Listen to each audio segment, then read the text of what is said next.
JF and True Followers, JC Styles here, and this is my DVD review of WWE's Wrestling's Highest Flyers. First, what I'm going to do is I'm going to read off some of the matches that I actually enjoyed watching on this DVD. I will put the full match card, which is basically the insert that comes in the DVD, in the description box, so you guys can check out what matches. The first actual match that I actually enjoyed was from 1997. It was a Bash at the Beach. It was a Cruiserweight six-man tag. It was Juventud, Guerrera, Hector, Garza, Lizmark Jr. Versus Parka, Psychosis, and Villano 4. It was, like I said, it was Bash at the Beach. This match was fantastic. It was, Mexican wrestling at its finest.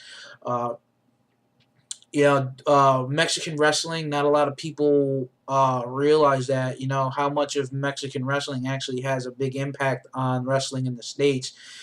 Some of the greatest wrestlers, professional indie shows, live television like WWE, TNA, even ECW back in the day.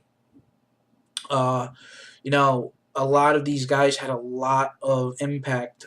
Guys like Juventud, Ultimo Dragon, Rey Mysterio. Today, Don Cross Jr., a.k.a. Alberto Del Rio, Mystico, Sin Cara now, as he's known in the WWE, Psychosis.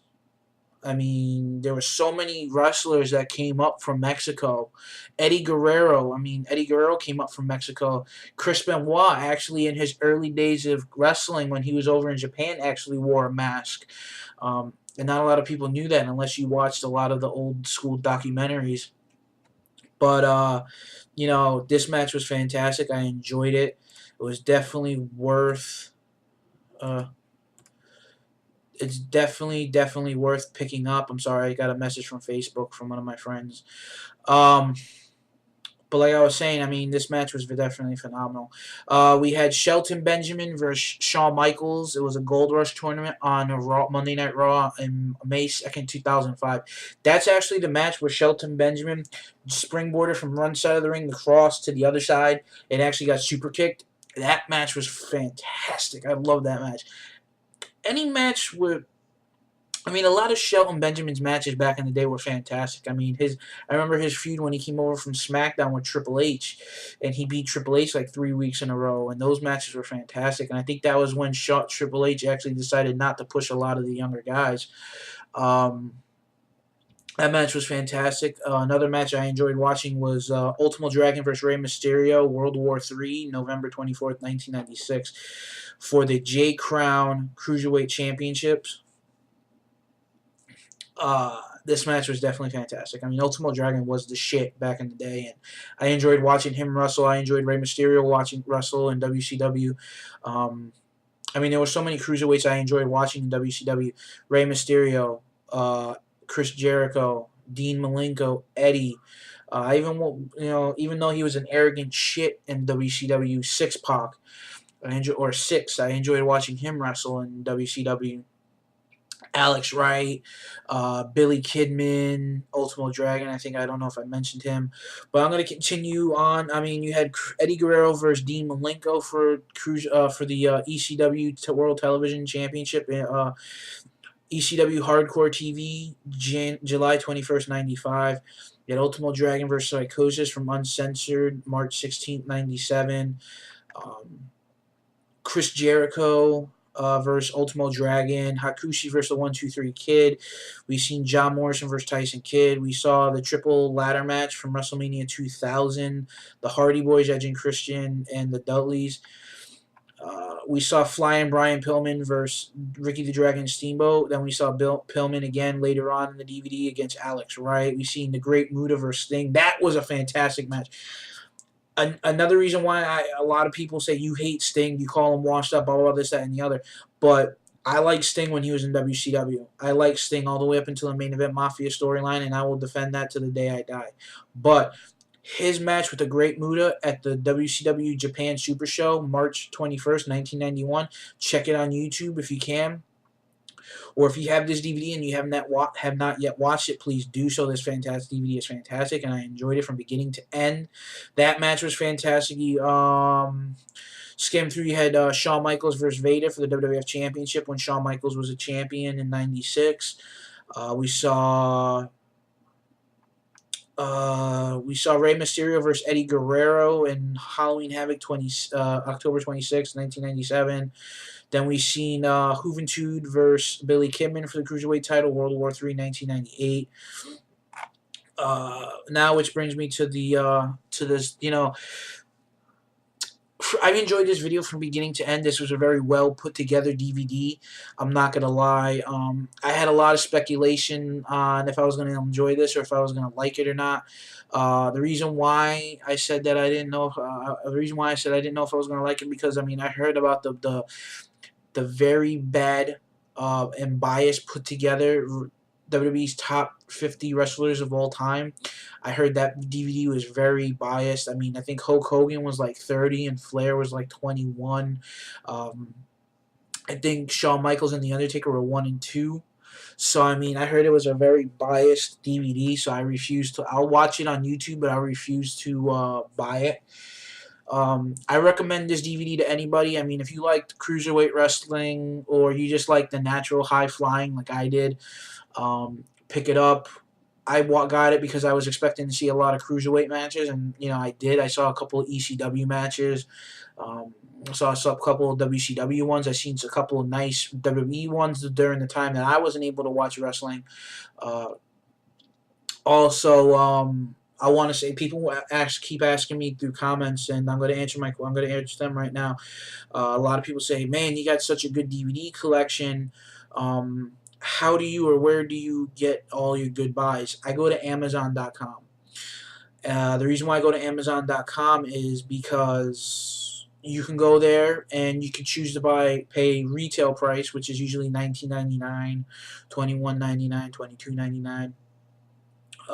Or you could buy it from a third party, like I did with a lot of my 3-disc sets. I got the Rock for $10, the 3-disc set for $10. I got the Edge Decade of Decadence for under $10.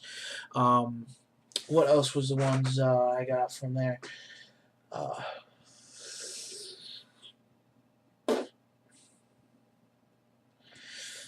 Actually, I think that's probably all the ones I actually got from there. But I got the Tag Classics box sets for 2003 for like $12 a piece. Single DVDs like Backlash 2004, WrestleMania 2020. Let's put it this way, I get a lot of my wrestling from Amazon or TNA for that matter. I also I go to my local FYE and I check out FYE, which is for your entertainment. It's music, movies, games, whatever you're interested in. You can probably go there. They run a promotion, buy one, get one, 50% off on used stuff. They stopped doing the buy two get one free on the used ones because everyone was cleaning up. Me and Brian went there a couple of times, and probably late last year, and cleaned up on their used wrestling DVDs, whether it be WWE or TNA. I've never bumped into a lot of ROH stuff. But I've watched a couple of ROH DVDs off of Netflix. I got in the mail, Bloodstained Honor or Best of the Bloodiest Matches, and I really, I enjoy watching ROH, but it's hard for me to know because it's hard for me to try to follow because I don't know a lot of the wrestlers.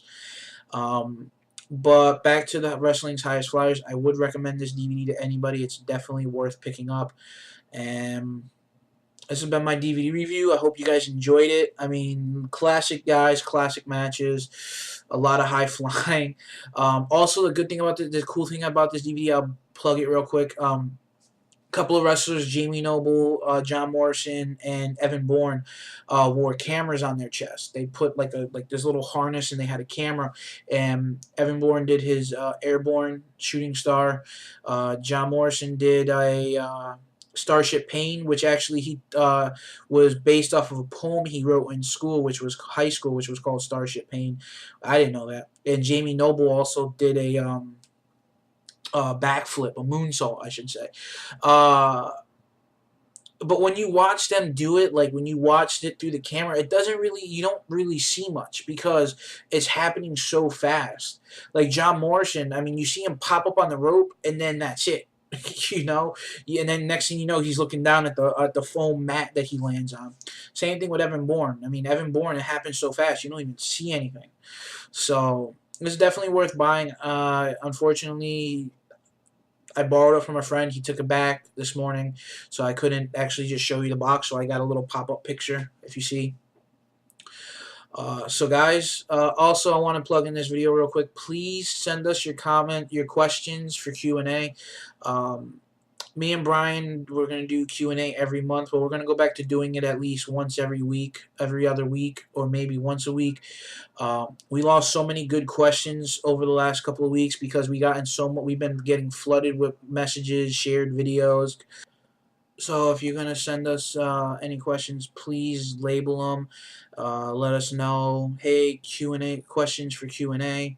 Or comment on Brian's promo video that he did earlier this evening, so that way we know, what messages we have, what questions are there, so that way it's a lot easier for us to track down what questions and everything like that. So when we can create a format, so we know what questions or what questions, who's going to take what questions, stuff like that.